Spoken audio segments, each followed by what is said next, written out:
In the heart of 15th century Wallachia, a land of dark forests and towering castles, a ruler emerged, who would become one of the most feared and legendary figures in history.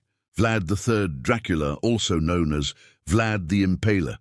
His name struck fear into the hearts of his enemies, and centuries after his death, his brutal reputation inspired one of the greatest horror myths of all time, the legend of Count Dracula.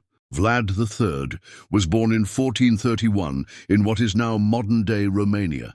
He was a member of the House of Draculești, named after his father, Vlad II Dracul, who was part of the chivalric Order of the Dragon.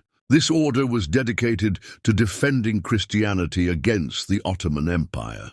As a child, Vlad and his brother were taken hostage by the Ottoman Turks, where he was trained in warfare, diplomacy and political cunning. When Vlad returned to Wallachia to claim the throne, he found his homeland divided, war-torn, and under threat from both internal rivalries and the powerful Ottoman Empire. Determined to secure his rule, he embarked on a reign of terror, using fear as his greatest weapon. His preferred method of execution was impalement, a gruesome practice in which victims were skewered on long wooden stakes and left to die slowly.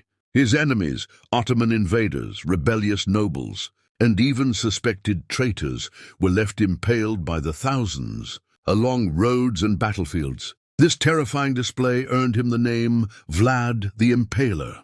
His reputation for cruelty spread across Europe, with stories depicting him as a ruler who drank the blood of his enemies. Though historical records confirm his ruthlessness, there is no real evidence that Vlad actually drank blood.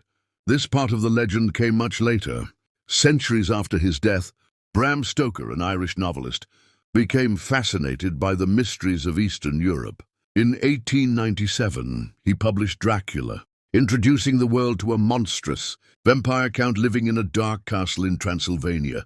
While Stoker never explicitly stated that Vlad the Impaler was the inspiration, though the real Vlad III died in battle in 1476, his legend lives on, blurring the lines between history and horror. Was he merely a ruthless warlord, or did the darkness of his rule give birth to something more sinister?